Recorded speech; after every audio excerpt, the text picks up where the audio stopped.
अस्सलाम वालेकुम व्यूवर्स, आप देख रहे हैं चैनल लिटरेचर लवर। आज का हमारा टॉपिक है a case of exploding mangoes by Mohammed Hanif. Pakistani literature का ये वर्क है और इसमें हम बात करेंगे नॉवल की समरी के बारे में कि इसमें क्या बात हुई थी और ये नॉवल किस बारे में है।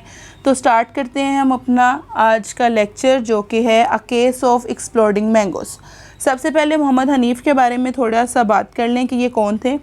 Muhammad Hanif was a liberal writer. Liberal writer means open-minded, broad-minded.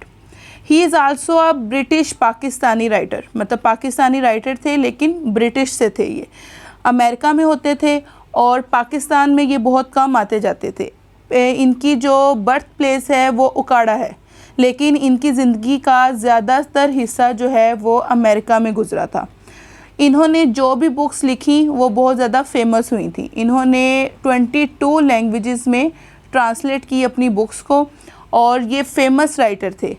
और जैसे कि हमें पता है कि एक राइटर जो है, एक जो ऑथर जो है वो तब फेमस होता है जब उसकी राइटिंग वेस्ट के टेस्ट के अकॉर्डिंग हो। मतलब वेस्ट जो है वो उसको अच्छा समझ रहा हो, उसकी अकॉर्डिंग टेस्ट के मुताबिक हो, तो वो फेमस हो जाता है।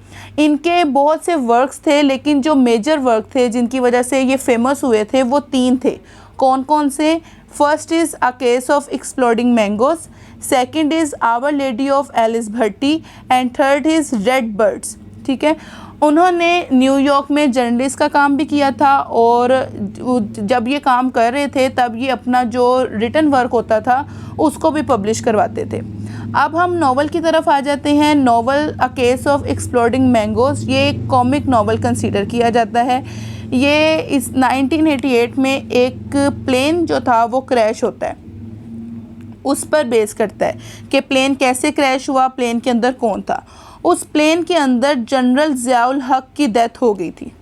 मतलब जो प्लेन जो था, जब ये नावल स्टार्ट होता है, ये सारी स्टोरी जो है एक प्लेन पर है। जो 1988 में जनरल ज़ियाउल हक जो थे वो प्लेन में एंटर होते हैं और वो प्लेन जो है वो क्रैश हो जाता है। अब जनरल ज़ियाउल हक कौन थे? फॉर्मर प्रेसिडेंट थे ये पाकिस्तान के। जनरल ज़ियाउल हक का टाइम पीरियड जो है, मतलब जब तक वो फॉर्मर प्रेसिडेंट थे तो उनका जो टाइम पीरियड था वो 2 स्कूल ऑफ थॉट्स पर बेस करता था। मतलब कि उन्होंने 2 स्कूल ऑफ थॉट्स पेश किए थे। 2 स्कूल्स ऑफ थॉट्स के हैं। एक वो लोग जो उनके आने से बहुत खुश थे, मजहबी रवायात उनमें आम हो गई थी। हर बंदा जो था वो इबादत कर रहा था, मस्जिद में जाता था, वक्त पर अजान दी जाती थी। लोग जो थे वहाँ के कुरान पाक को बहुत ज़्यादा पढ़ने लग गए थे। अक़लियत पर भी काम हो रहा था, मतलब माइनॉरिटी राइट्स पर काम हो रहा था। हर मज़हब के, हर फ़िरके के लोग जो थे वो आज़ादना घूम सकते थे, क्योंकि वो लोग जो 1 स्कूल ऑफ थॉट थे ना, मतलब 2 थे। जो 1 लोग जो ये समझते थे कि हर मज़हब के लोग जो हैं उनको अलग अलग जो है उनके रूल, उनके राइट्स दिए जा रहे हैं। जैसे क्रिश्चियंस आज़ादना घूम सकते थे, हिंदू घूम सकते थे, मुसलमान घूम सकते थे। हर लोग जो हैं वो अपने अपने फ़िरके में रहकर अपनी अपनी इबादत कर रहे थे और हर किस्म के लोगों को उनके हकूक़ मिलना शुरू हो गए थे। मतलब पूरा जो ये लोग समझ रहे थे कि पूरा माशरा जो है वो इंसाफ पर बेस हो गया। ये थे एक किस्म के लोग। जो दूसरे वो लोग थे जो इनकी सारी चीज़ों को नापसंद करते थे।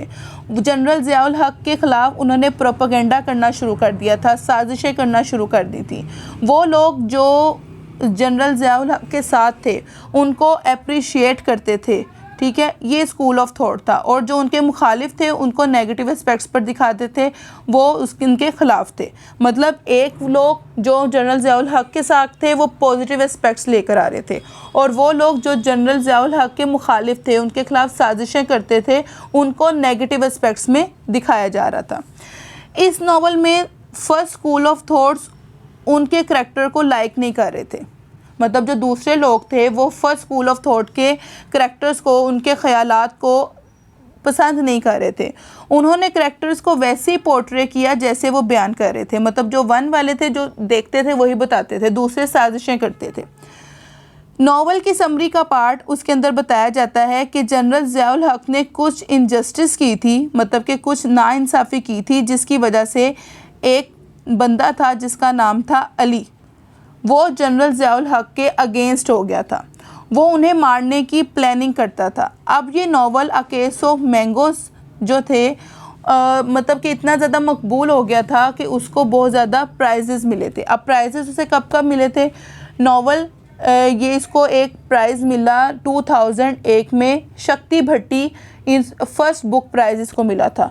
2009 में कॉमनवेल्थ बुक प्राइज़ इसको मिला था, और ये जो 2009 में कॉमनवेल्थ बुक प्राइज़ जब इसको मिला, इस पर एक फ़िल्म भी बन रही है जिसका काम अभी तक हो रहा है। अच्छा, ये स्टोरी जो नावल की है वो फॉलो कर रही है, जैसे पीछे मैंने बताया, अली के दरमियान में। अली नाम का बंदा है, अली का फुल नेम है अली शिगरी। अली शिगरी जो है एक जूनियर ऑफिसर है जो कि पाकिस्तान एयरफोर्स एकेडमी में काम करता है। वो थ्रू आउट मतलब कि पूरे नावल में अपने बाप की मौत का बदला जनरल ज़िया को से लेना चाहता है और उसको मारने की कोशिश करता रहता है। उसके बाप का नाम है कौली शिगरी, ठीक है। कौली शिगरी जो है वो अली शिगरी का बाप है। नेक्स्ट करैक्टर हमारे पास आता है अमेरिकन लेफ्टिनेंट बैनन। ये एक लूटर किस्म की पर्सनैलिटी है इसकी। फिर अगला करैक्टर हमारे पास आता है अंकल स्टॉर्चे। अंकल स्टॉर्चे जो है ये कौन है? ये लॉन्ड्री मैन है, ठीक है। उससे अगला करैक्टर हमारे पास आता है बेबी ओ। बेबी ओ जो है ये अली का बेस्ट फ्रेंड है, मतलब कि अली के साथ सारे काम जो है, मतलब क्राइम पार्टनर जिसे कहते हैं ना, वो अली का बेस्ट फ्रेंड है। कौन? बेबी ओ। अगला करैक्टर है हमारे पास ऑर्डनर ड्रेफ्यू। ये यूएस एम्बेसडरी जो कि पाकिस्तान तक जाती है, पाकिस्तान का बंदा है। इस नावल में अब इवेंट के बारे में बात करते हैं कि अ केस ऑफ एक्सप्लोडिंग मैंगोज़ में इवेंट क्या हुआ था, कि क्यों मर गया, आखिर ऐसा क्या हुआ था। इस नावल में जो इवेंट बताया जा रहा है, जैसे मैंने आपको बताया था कि प्लेन क्रैश हुआ था। अब वो कब हुआ था? 17 अगस्त 1988 में जनरल ज़िया जो थे वो प्लेन जिसका नंबर था C-130 में बैठते हैं। उनके साथ उनके कुछ सीनियर लोग भी होते हैं, मतलब कि आर्मी ऑफिसर्स भी होते हैं, और उस प्लेन का नाम क्या होता है? पाक-1। उनके साथ यूएस एम्बेसडर टू पाकिस्तान भी हैं जिनका नाम क्या है? ऑर्डनर ड्रेफल। उसने मैंगो क्रिएट किए थे, मतलब प्लेन के अंदर दिखाए गए हैं कि मैंगोज़ उन्होंने रखे हुए हैं। प्लेन जब कुछ देर बाद चलता है उसके अंदर ख़राबी पैदा हो जाती है, वो लड़खड़ा जाता है, उड़ता है, घूमता है और वहाँ पर क्रैश हो जाता है। और प्लेन के अंदर जितने भी लोग होते हैं वो सब के सब मर जाते हैं और उनकी मर जाते हैं। धमाका होता है, कोई भी बंदा जो है वो वहाँ पर ज़िंदा नहीं बचता। अब ये नावल जो है हमें सुना कौन रहा है? अली। नावल का नरेटर जो है वो अली है, मतलब पूरी स्टोरी जो जिसने बताई है उसका नाम क्या है? अली शिगरी। वो बताता है कि उसका फ़ादर कौली शिगरी, उसे खबर मिलती है कि उसके फ़ादर की डेथ हो गई है और कहा गया है कि उसने सुसाइड कर ली है, मतलब कि अली के फ़ादर ने। लेकिन अली को पता चलता है कि उन्होंने सुसाइड नहीं की, बल्कि मेजर कियानी जो कि ISI ऑफिसर है, उसके ऑर्डर मिले हैं उसको कि जनरल ज़ियाउल हक को उसने मारना था, लेकिन उसने उसके फ़ादर को मार दिया है। तो अली इस पर कहता है sometime there is a blind spot under your gaze. ये कोटेशन जो है ये बहुत फेमस कोटेशन है, मतलब इसका जो भी आपके पास क्वेश्चन आएगा आप उसको लिख सकते हो। मैं दोबारा रिपीट करती हूँ, sometime there is a blind spot under your gaze. ये कोटेशन उसने कब बोली थी? ये कोटेशन उसने तब बोली जब उसे पता चला कि उसके बाप को मरवाया गया है। स्टोरी शुरू तब होती है जब प्लेन क्रैश होता है। प्लेन क्रैश होने से 1 मंथ पहले ये स्टोरी शुरू हो जाती है। ये स्टोरी अली के रिवेंज के गिर्द घूमती है। अली ने बदला क्या लेना है? अपनी बाप की मौत का। और इसमें अब 2 करैक्टर्स के दरमियान में घूम रही है, अली के दरमियान में और जनरल ज़िया के दरमियान में। जनरल ज़िया हर सुबह जब उठता था ना तो वो यही अल्फाज कहता था, who is trying to kill me, कि कौन मुझे मारने की कोशिश कर रहा है। क्योंकि अली हर रोज़ प्लान करता था कि मैंने किस तरह ज़िया को मारना है। अली के प्लानिंग करके एकेडमी में दाखिला लेता है, एयरफोर्स एकेडमी में, और वहाँ उसके कुछ फेलोज़ भी होते हैं जो उसके साथ रहते हैं और उनको बताते हैं कि क्या क्या करना है। जनरल ज़िया का जब दौर चल रहा था तो जनरल ज़िया जो था वो 5 वक्त का नमाजी था, इबादत करता था। इबादत करते करते दुआ के टाइम पे वो रोना शुरू कर देता था। और राइटर अब यहाँ पर कहता है कि ये आयरॉनिकल स्टेटमेंट है। ज़िया एक तरफ तो वो मुसलमान है, मतलब जिस तरह से वो उठता है कि मैं मुसलमान हूँ, मैं नमाज़ पढ़ता हूँ, और दूसरी तरफ जब वो उठता है तो सबसे पहले वो ये कहता है कि कौन मुझे मारने की कोशिश कर रहा है। फिर राइटर एक तरफ बताता है कि एक तरफ तो वो बहुत अच्छा मुसलमान है तो दूसरी तरफ वो अपनी बीवी को मारता है। जितने भी नॉन मुस्लिम लोग हैं उनको राइट्स नहीं मिल रहे, मतलब कि कोई भी काम है, कोई भी काम उन्होंने करना है ना, उसके राइट्स नहीं मिल रहे। ज़िया के जितने भी क्लोजेस्ट ऑफिशियल थे उसके प्रोस्पेक्टस भी डिस्कस किया गया है, ठीक है। मतलब कि अब जिस वजह से लोग कहते हैं कि इसको जो है प्लेन क्रैश हुआ, उसकी वजह एक ये भी हो सकती है कि इस नावल में एक सब प्लॉट आता है जिसमें ज़ैनब नाम की लड़की होती है जो कि ब्लाइंड होती है और उसको सज़ा सुना दी जाती है फांसी की। अब कौन फांसी की सज़ा सुनाता है उसको? जनरल ज़ियाउल हक। वो कहता है कि ये वो बंदी जिसने लोगों को खुद कहा कि मेरे साथ कुछ गलत काम करो, मगर होता ये है कि मतलब जो सच्चाई होती है वो ज़िया तक नहीं पहुंचती। वो कहता है, वो लोग कहते हैं कि असल बात ये है कि उस बंदी का रेप हुआ होता है। मतलब एक गैंग था, उन्होंने उस लड़की को मतलब ज़ैनब को विक्टिम बनाकर रेप किया और कमिटेड एडल्टरी में ये लोग आ गए और इस बेस पर ज़ैनब को जो है फजूल में जिसे कहते हैं बद्दुआ जो है सज़ाए मौत दे दी गई। जिस पर जब सज़ाए मौत दे दी गई, अब वो कुछ कर तो नहीं सकती थी क्योंकि एक तो वो ब्लाइंड भी थी, तो उसने उसको बद्दुआ दी। अब बद्दुआ ये थी, the curse is picked up by a sugar obsessed crow. अब एक और इसके बाद सब प्लॉट आता है जिसमें बताया गया है कि आर्नल्ड रफल जिसने 4 जुलाई को एक पार्टी कंडक्ट की इस्लामाबाद में और वहाँ उसने कुछ वर्ड्स बोले और वो वर्ड्स ये थे, a young bearded sands known as ओबियल attends works for Laden and co construction. अब यहाँ पे सारी बात समझ आ रही है कि एक यंग बंदे की बात हो रही है, लेकिन यहाँ पे अब ओबियल क्या है? अब यहाँ पर ओबियल का वर्ड जो है उसका मतलब है उसामा बिन लादेन, मतलब कि उसामा बिन लादेन को रेफ़र किया गया है। किसने किया है? आर्नल्ड रफल ने। यहाँ वो उसके नाम को मोक करता है, मतलब उसकी तरफ इशारा करता है और मुस्लिम आइडेंटिटी पर अटैक करता है। यहाँ पर अली जो है वो भी पार्टी पर होता है, तो अली ने सबसे पहले रिवेंज या प्लॉट बनाया। उसने सोचा कि उसके पास एक सोर्ड है, मतलब कि एक तलवार है, वो तलवार जो है मतलब वो किसी तरह जनरल ज़िया को उसके ज़रिए मार देगा।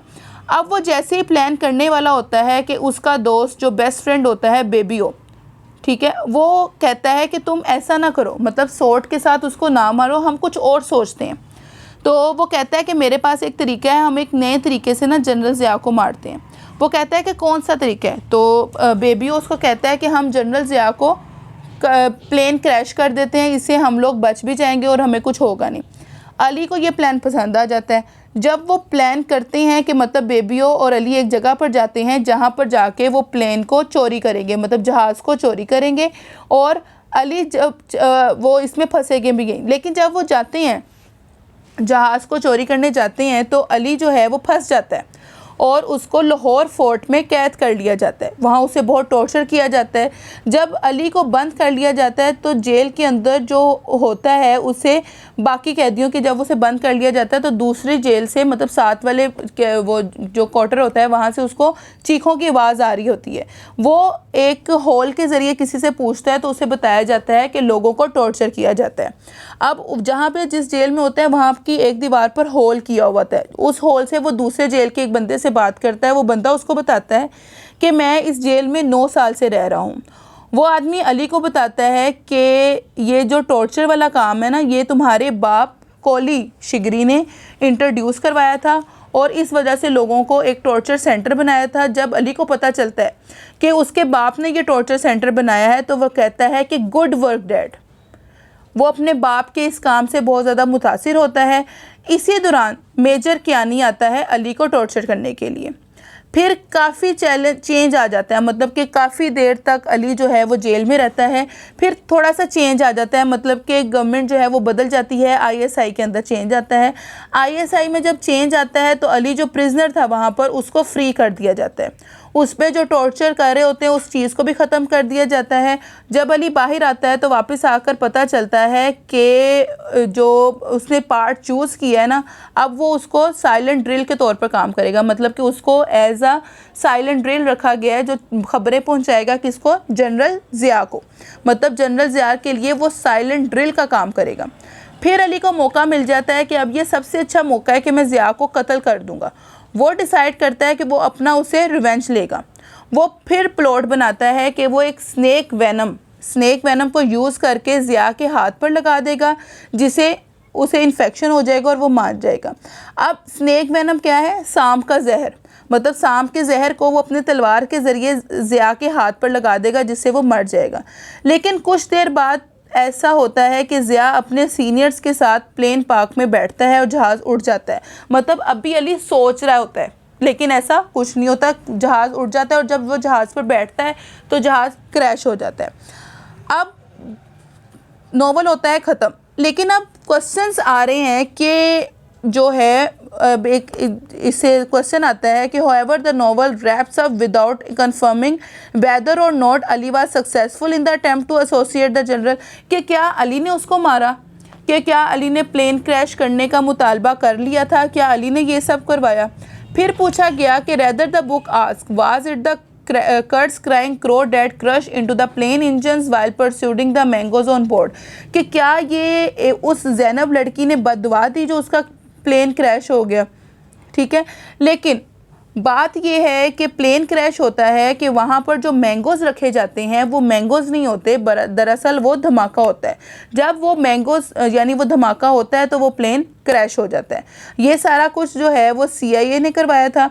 किसने मारा, क्यों मारा, इस नावल में इम्पोर्टेंट थिंग ये है, ये एक स्टेरिटिकल कमेंट है जो कि पॉलिटिकल स्टेट इन पाकिस्तान में पाया जाता है। एक सियासत की बिना पर उनका जो है वो उनको मार दिया जाता है। जब कैसे मार दिया जाता है, मैंगोज़ की जो क्रिएट होती है, मैंगोज़ जो रखे जाते हैं उस बिना पर वो फटते हैं और प्लेन क्रैश हो जाता है। ये हमारा जी नावल की समरी थी, अ केस ऑफ एक्सप्लोडिंग मैंगोज़। जिसने हमारा चैनल सब्सक्राइब नहीं किया वो सब्सक्राइब करें और बेल आइकन को भी प्रेस कर दें ताकि नेक्स्ट आने वाली जो वीडियोज़ का नोटिफिकेशन है वो आप तक पहुँच जाए। थैंक यू, अल्लाह हाफिज़।